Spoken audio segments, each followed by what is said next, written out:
আমি অন্তপুরের মেয়ে, চিনবে না আমাকে। তোমার শেষ গল্পের বইটি পড়েছি শরৎবাবু, বাসি ফুলের মালা। তোমার নায়িকা এলোকেশীর মরণ দশা ধরেছিল ৩৫ বছর বয়সে। ২৫ বছর বয়সের সঙ্গে ছিল তার রেশারেশি। দেখলেম তুমি মহাদশয় বটে, জিতিয়ে দিলে তাকে। নিজের কথা বলি, বয়স আমার অল্প। একজনের মন ছুঁয়েছিল আমার এই কাঁচা বয়সের মায়া। তাই জেনে পুলক লাগতো আমার দেহে। ভুলে গিয়েছিলাম অত্যন্ত সাধারণ মেয়ে আমি।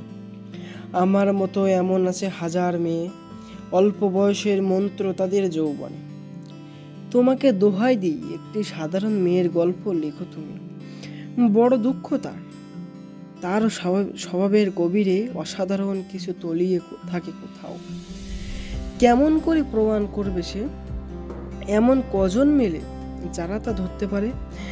কাঁচা বয়সের জাদু লাগে ওদের চোখে। মন যায় না সত্যের খোঁজে, আমরা বিকিয়ে যাই মরীচিকার দামে। কথাটা কেন উঠল তা বলি। মনে করো তার নাম নরেশ।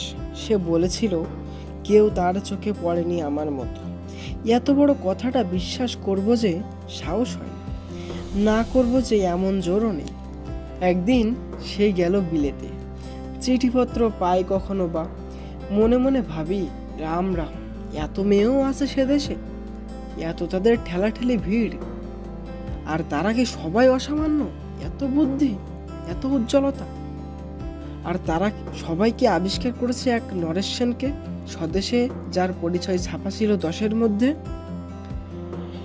গেল মেলের চিঠিতে লিখেছে, লিজের সঙ্গে গিয়েছিল সমুদ্রে নাইতে, বাঙালি কবির কবিতা কলাইন দিয়েছি ভুলে। সেই যেখানে উর্বশী উঠেছে সমুদ্র থেকে, তারপরে বালির পরে বসলো পাশাপাশি, সামনে দুলছে নীল সমুদ্রের ঢেউ, আকাশে ছড়ানো নির্মল সূর্যালোক।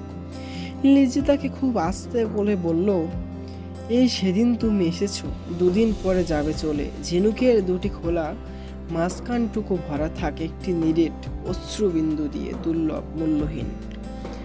কথা বলবার কি অসামান্য ভঙ্গি! সেই সঙ্গে নরেশ লিখেছে, কথাগুলো যদি বানানো হয় দোষ কি? কিন্তু চমৎকার। হিরে বসানো সোনার ফুল কি সত্য? তবু কি সত্য নয়? বুঝতে পারছো?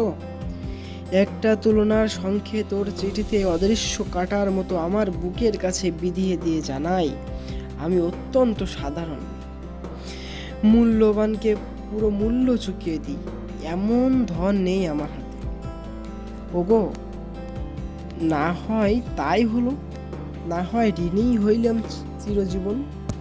পায়ে পড়ি তোমার, একটা গল্প লেখো তুমি শরৎবাবু, নিতান্ত সাধারণ মেয়ের গল্প। যে দুর্ভাগিনীকে দূরের থেকে পাল্লা দিতে হয় অন্তত 5-7 জন অসামান্যার সঙ্গে, অর্থাৎ সপ্তরথিনীর মার। বুঝে নিয়েছো আমার কপাল ভেঙেছে, হার হয়েছে আমার। কিন্তু তুমি যার কথা লিখবে তাকে জিতিয়ে দিও আমার হয়ে। পড়তে পড়তে বুক যেন উঠে ফুলে, ফুল চন্দন পড়ুক তোমার কলমের মুখে। তাকে নাম দিও মালতী, ওই নামটা আমার। ধরা পড়বার ভয় নেই, এমন অনেক মালতী আছে বাংলাদেশে। তারা সবাই সামান্য মেয়ে, তারা ফার্সি জার্মান জানে না, কাঁদতে জানে। কি করে জিতিয়ে দেবে? উচ্চ তোমার মন, তোমার লেখনী মহীয়সী।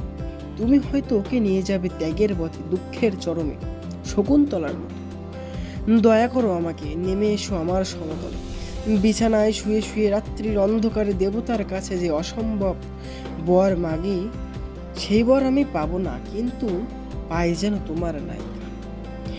রাখো না কেন নরেশকে 7 বছর লন্ডনে, বারবার ফেল করুক তার পরীক্ষায়।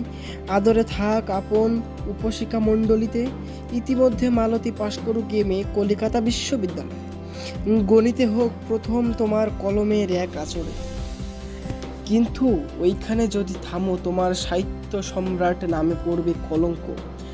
আমার দশা যাই হোক, খাটো করো না তোমার কল্পনা। তুমি তো কৃপণ নও বিধাতার মতো। মেয়েটাকে পাঠিয়ে দাও ইউরোপে, সেখানে যারা জ্ঞানীগুণী, যারা বিদ্বান, যারা বীর, যারা কবি, যারা শিল্পী, যারা রাজা, দল বেঁধে আসুক তার চারিদিকে। জ্যোতির্বিদদের মতো আবিষ্কার করুক ওকে, শুধু বিদুষী বলে নয়, নারী বলে।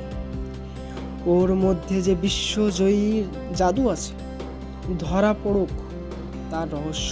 মুড়ো দেশে নয়, যে দেশে আছে সমাজদার, আছে দরদি, আছে ইংরেজ, জার্মান, ফরাসি।